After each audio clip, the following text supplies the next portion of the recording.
إن الحمد لله نحمده ونستعينه ونستغفره ونعوذ بالله من شرور أنفسنا وسيئات أعمالنا.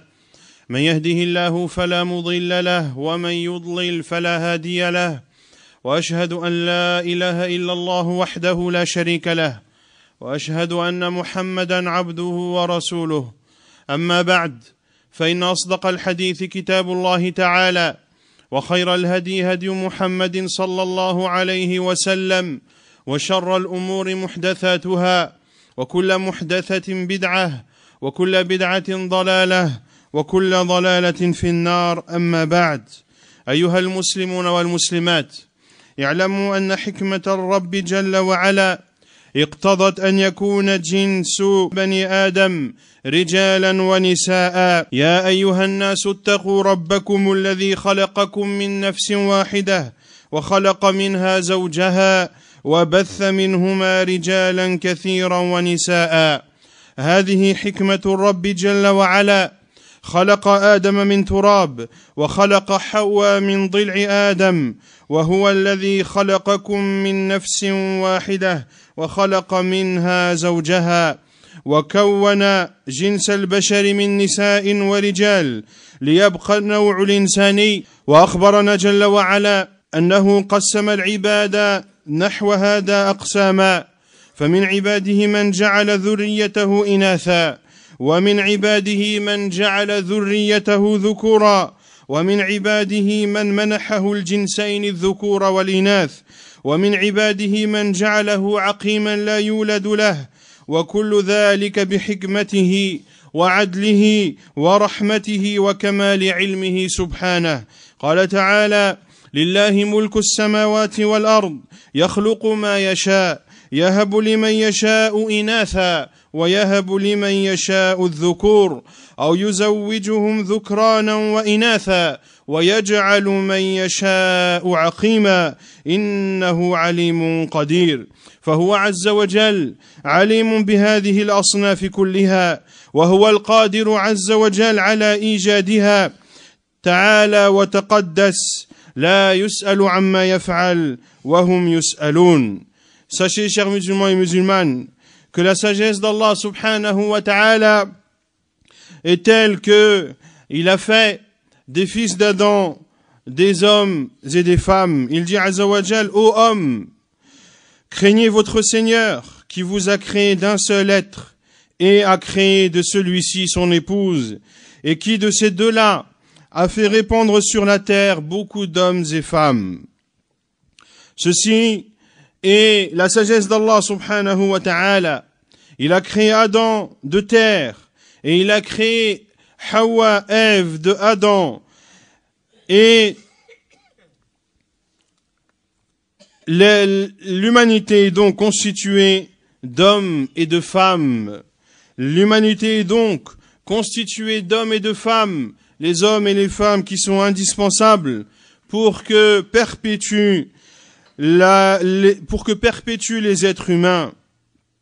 Et Allah subhanahu wa ta'ala nous informe qu'il a, à ce sujet, vis-à-vis des êtres humains, donné à chacun sa part. À certains, Allah azza wa jalla a accordé une descendance constituée de filles uniquement. À d'autres, Allah azza wa jalla a accordé comme descendance des garçons.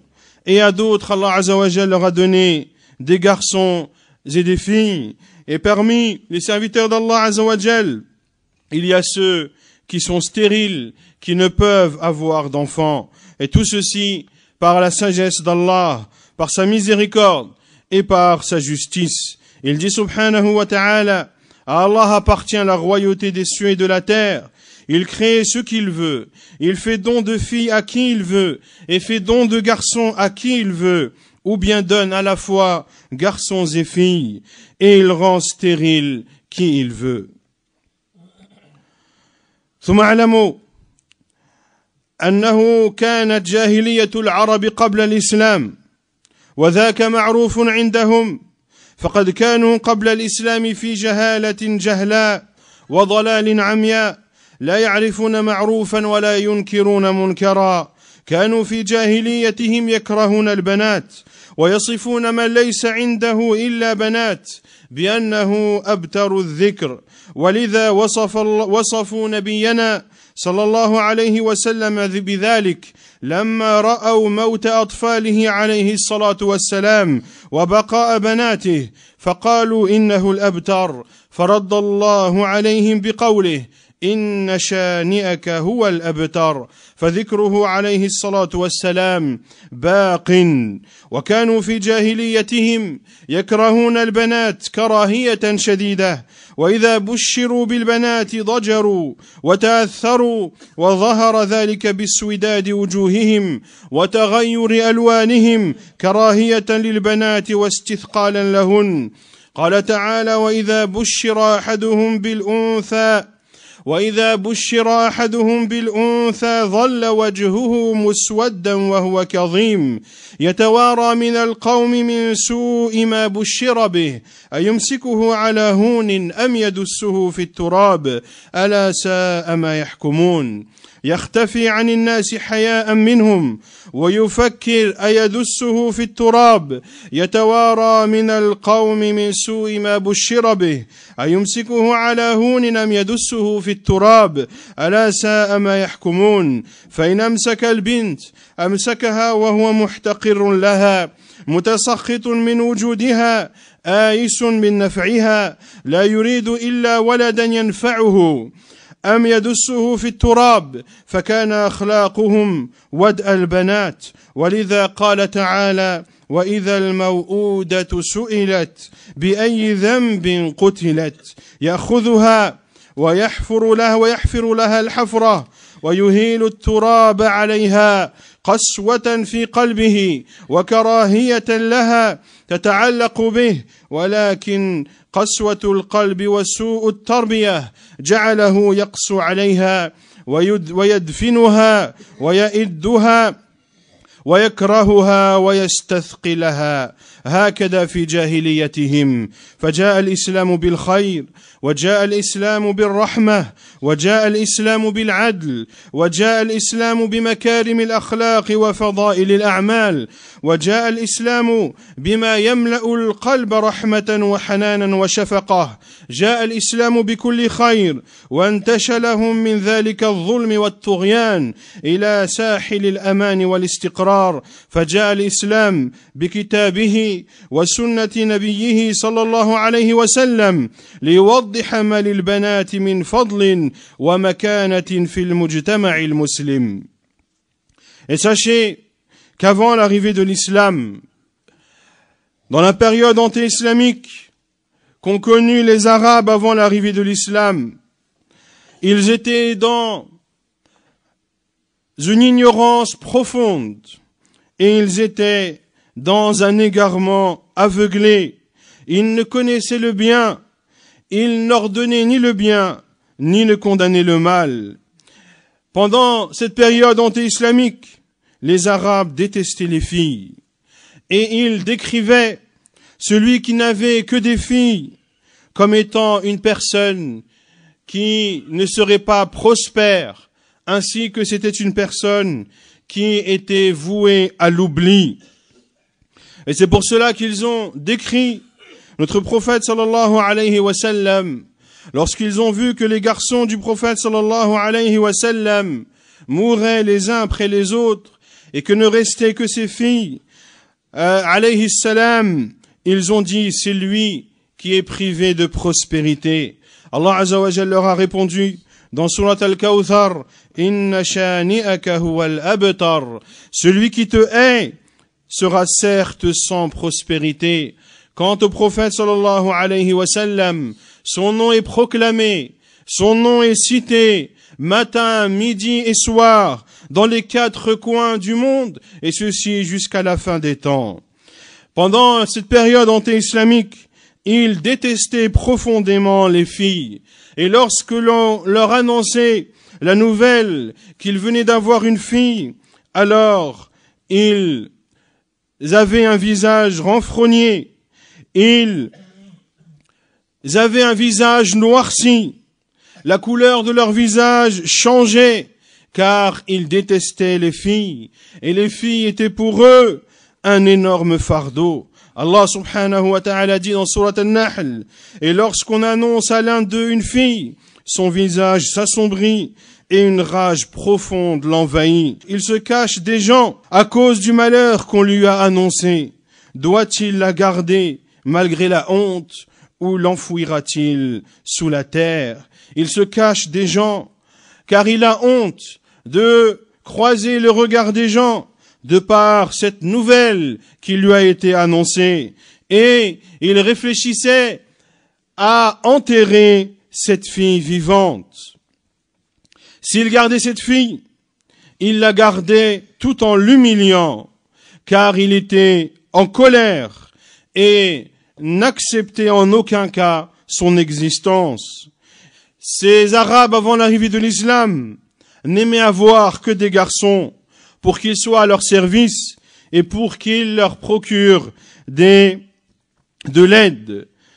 Allah Azza wa Jal dit, doit-il la garder malgré la honte ou l'enfouira-t-il sous terre? Ainsi, parmi leurs comportements est qu'ils enterraient les filles vivantes. Pour cela qu'Allah Azza wa Jal a dit dans Surat At-Takwir, et quand on demandera à la fille enterrée vivante, pour quel péché elle a été tuée, ils prenaient les filles, creusaient un trou dans la terre, la rentraient dans ce trou et la recouvraient de terre. Leur cœur était aussi dur que du marbre, et ces filles s'attachaient souvent à leur père qui les enterrait. Mais la dureté de ces cœurs et ce mauvais comportement les laissaient insensibles à tout cela. Ainsi était leur situation avant l'arrivée de l'islam. Mais l'islam est venu avec le bien, l'islam est venu avec la miséricorde, l'islam est venu avec la justice, l'islam est venu pour enseigner les bonnes morales et les comportements louables. L'islam est venu pour remplir les cœurs de douceur, de miséricorde et de pitié. L'islam est venu avec tout le bien, et l'islam est venu pour enlever cette injustice et cette offense et pour la remplacer par une miséricorde. L'islam est venu à travers le Coran et la Sunna du prophète sallallahu alayhi wa sallam pour montrer le mérite des femmes et des filles et la place qu'elles ont dans la société musulmane. فأولا وقبل كل شيء رغب النبي صلى الله عليه وسلم في كفالة البنات والإحسان إليهن وتربيتهن والقيام بحقهن وأن وجودهن خير للعبد في دينه ودنياه وسعادة له في دنياه سعادة له يوم يلقى ربه. تذكر عائشة رضي الله عنها أنها أتتها امرأة مسكينة تسألها ومعها ابنتان لها، تقول عائشة: فلم أجد عندي سوى تمرتين فقط. تقول عائشة رضي الله عنها: لم يكن عندي في بيت رسول الله صلى الله عليه وسلم شيء أطعمها به سوى تمرتين فقط، فأعطت الأم التمرتين، فأعطت هذه الأم كل واحدة تمرة ولم تطعم منها شيئا. وأتى النبي صلى الله عليه وسلم بيته فأخبرته عائشة بما رأت، قال صلى الله عليه وسلم: من عال جاريتين حتى يبلغا كانتا له حجابا من النار. وفي بعض الألفاظ وفي رواية مسلم أنها أعطتها 3 تمرات فدفعت لكل بنت تمرة، فأكلت البنتان التمرتين، وأرادت الأم أن تأكل الثالثة فاستطعمتها البنتان فأعطتهما ولم تأكل شيئا. فصنيعها أعجب عائشة رضي الله عنها، فأخبرت بها النبي صلى الله عليه وسلم فقال عليه السلام: إن الله أوجب لها بهما الجنة واعتقها بهما من النار. فكونها آثرت البنتين على نفسها وأطعمتهما وبقيت جائعة جعلها الله سببا للعتق من النار والفوز بدخول الجنة. Le prophète sallallahu alayhi wa sallam nous a enseigné de prendre soin des filles, d'être bienfaisant envers elles, de les éduquer de la meilleure des façons et de leur donner leurs droits, et que leur existence est un bien pour le serviteur dans cette vie d'ici-bas et dans l'au-delà, que ces filles sont un bien pour lui, un bien dans sa religion, dans sa vie mondaine.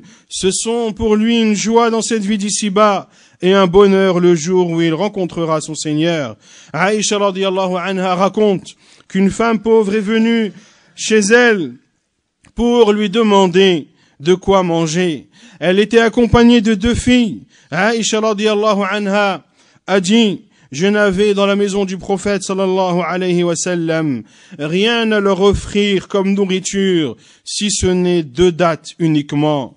J'ai donné les 2 dattes à cette mère qui a donné chacune d'elles qui a donné une date à chacune de ses filles et n'a rien mangé de ces dattes. Puis le prophète sallallahu alayhi wa sallam, lorsqu'il est rentré chez lui, Aïcha radiyallahu anha lui a informé de ce qu'elle a vu. Le prophète sallallahu alayhi wa sallam a dit: celui qui éduque 2 filles jusqu'à ce qu'elles atteignent l'âge de la puberté, elles seront pour lui un voile contre l'enfer. Et dans certaines versions, notamment dans la version de l'imam Muslim dans son Sahih, Aïcha radiyallahu anha a donné 3 dates à cette mère. Et cette mère a donné une date à chacune de ses filles. Et lorsque cette mère a voulu manger cette 3e date, ces 2 filles lui ont réclamé un surplus. Elle a alors coupé cette date en 2 et a donné la moitié d'une date à chacune de ces 2 filles. Aïcha radiyallahu anha était étonnée de ce geste et a informé le prophète sallallahu alayhi wa sallam de cela. Et le prophète alayhi salatu wa sallam lui a dit: Allah la fera rentrer au paradis par la cause de ces 2 filles et la préservera de l'enfer grâce à ces 2 filles. Ainsi, le fait qu'elle ait fait précéder ces 2 filles devant sa propre personne, alors qu'elle était affamée, Allah Azza wa Jalla a fait de cela une cause qui la préserve de l'enfer et la fait rentrer au paradis.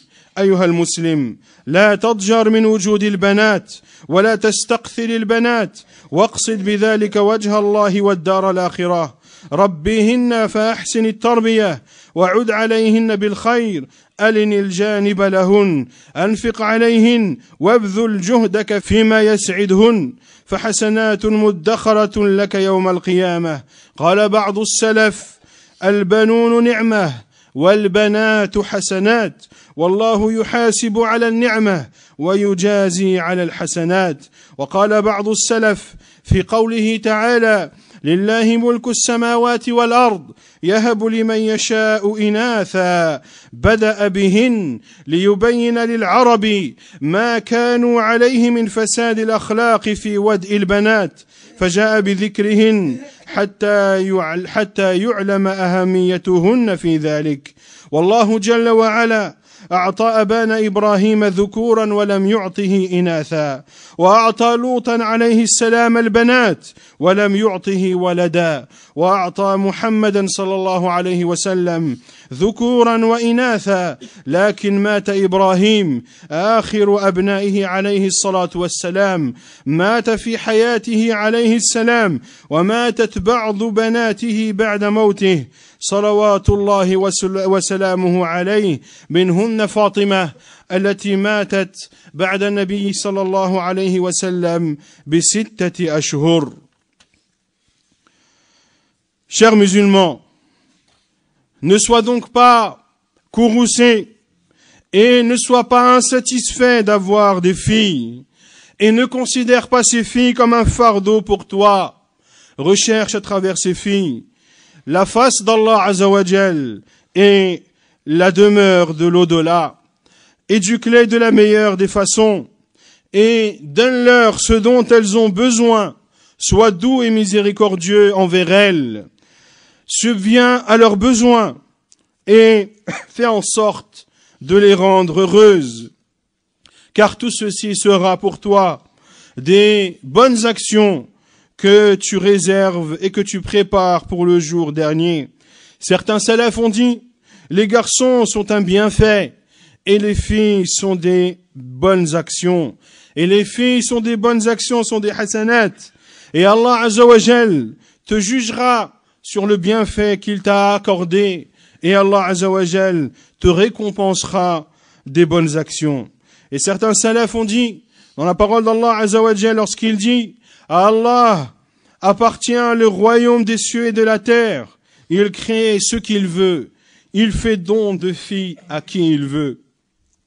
Certains salafs ont dit qu'Allah Azza wa Jal a commencé par citer les filles.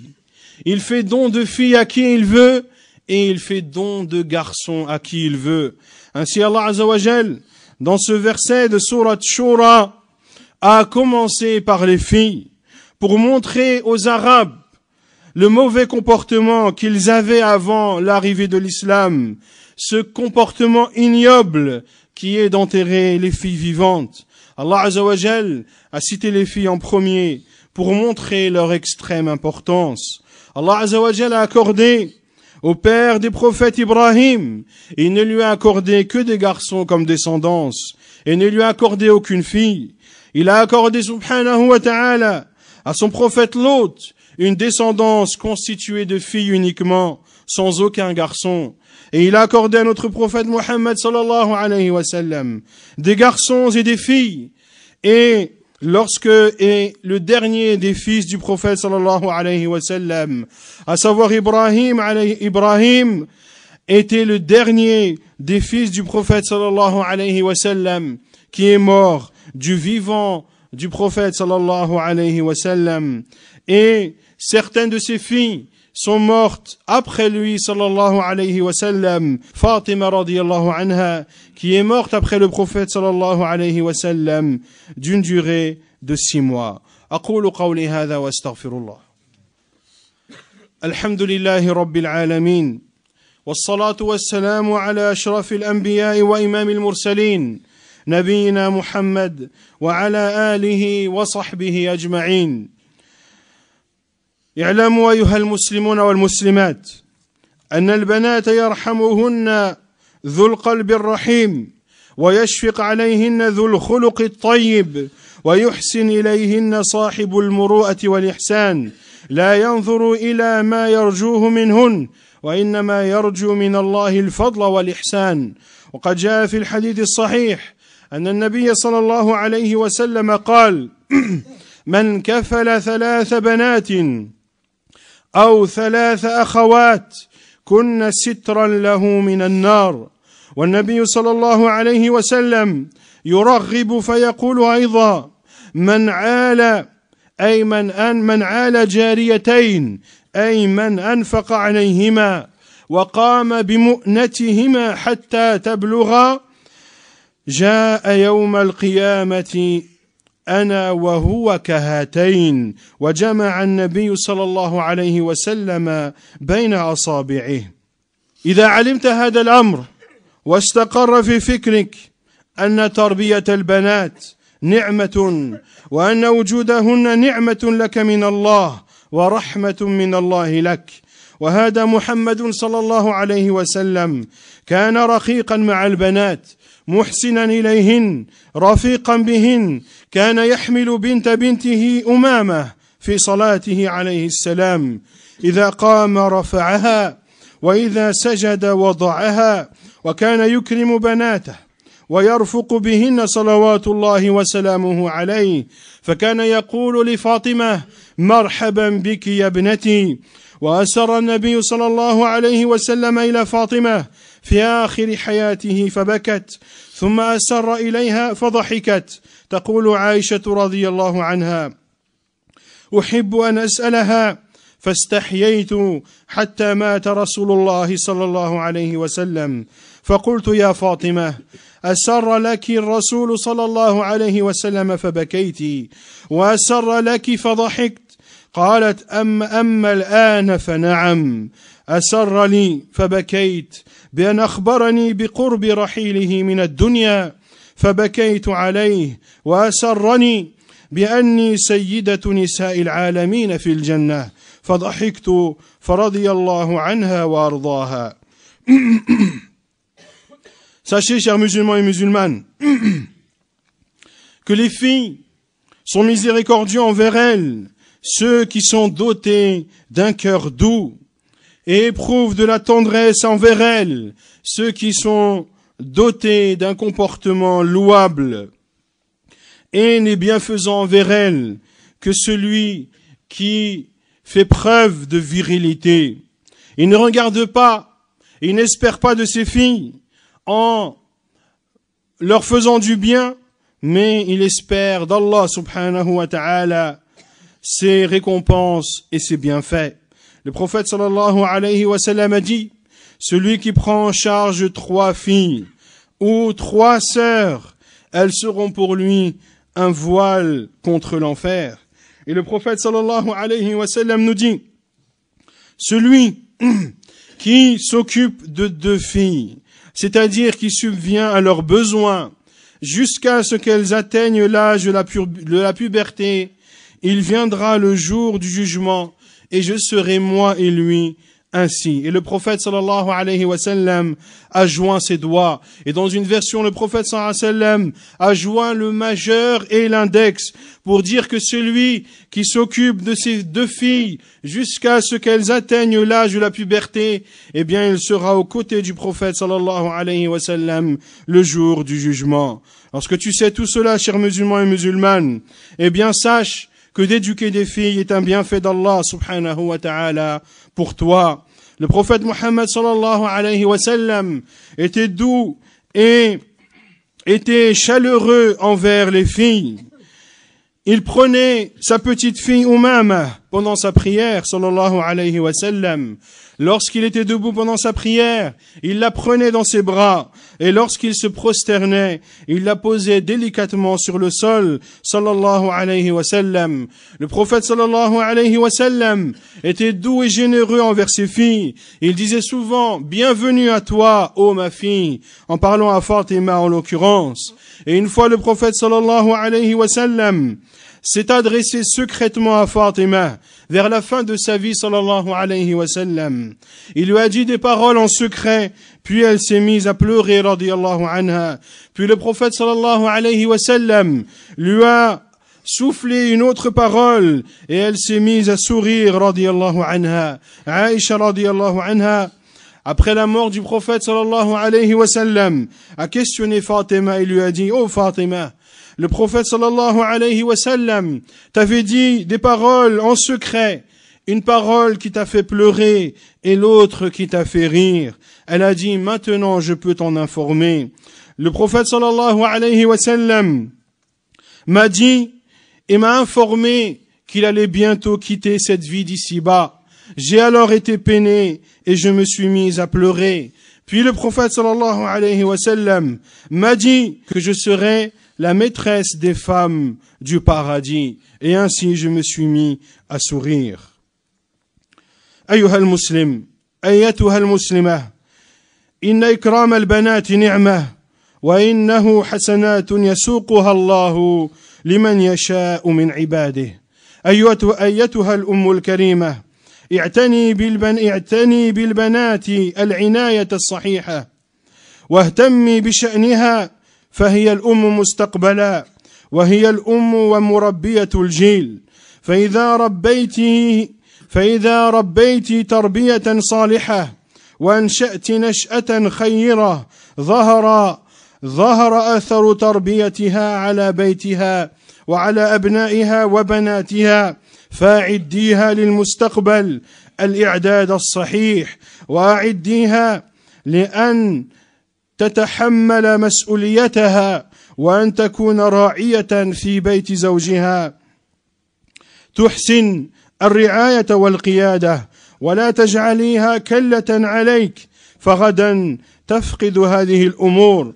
ربيها تربية صالحة ونشئيها على الخير، على العفة والصيانة والحشمة، على البعد من الرذيلة، على القيام بشأن المنزل، على التدبير النافع، حتى إذا انتقلت إلى زوجها فهي الفتاة المرباة المعدة التي يسعد بها زوجها بتوفيق من الله عز وجل. Chère musulmane et chère mère, occupe-toi de l'éducation de ta fille de la meilleure des façons et prends en considération la responsabilité qu'est la tienne, car cette fille que tu éduques, elle sera une mère dans le futur, elle sera une femme qui, elle aussi, éduquera une génération. Et si tu éduques cette fille de la meilleure des éducations, eh bien, l'effet de cela sera évident sur ces garçons et ces filles. Prépare donc cette fille au futur et fais en sorte qu'elle soit prête à prendre la responsabilité qui sera la sienne demain lorsqu'elle sera dans la maison de son mari. Ne fais pas de cette femme une femme incapable qui ne sait prendre des responsabilités et qui ne sait s'occuper d'une maison. Fais en sorte de lui enseigner le bien. Enseigne-lui les bonnes valeurs et les bonnes morales. Enseigne-lui la chasteté. Enseigne-lui la pudeur. Enseigne-lui les bons comportements. Enseigne-lui le fait de s'éloigner de toute forme de débauche. Enseigne-lui comment tenir une maison. Et ceci pour que lorsqu'elle sera dans la maison de son mari, elle sera une femme prête à assumer ses responsabilités, une femme qui rendra heureux son mari par la grâce d'Allah, subhanahu wa ta'ala, une femme qui éduquera ses garçons et ses filles une éducation vertueuse et profitable. نسأل الله عز وجل أن يجعلنا هداة مهتدين غير ضالين ولا مضلين ونسأله عز وجل أن يجعلنا من الذين يقومون بشؤون البنات. اللهم اجعلنا من الذين يربون البنات التربية الصافية التربية الصحيحة التربية الإسلامية النافعة. وصلى الله وسلم وبارك على نبينا محمد وعلى آله وصحبه أجمعين وآخر دعوانا أن الحمد لله رب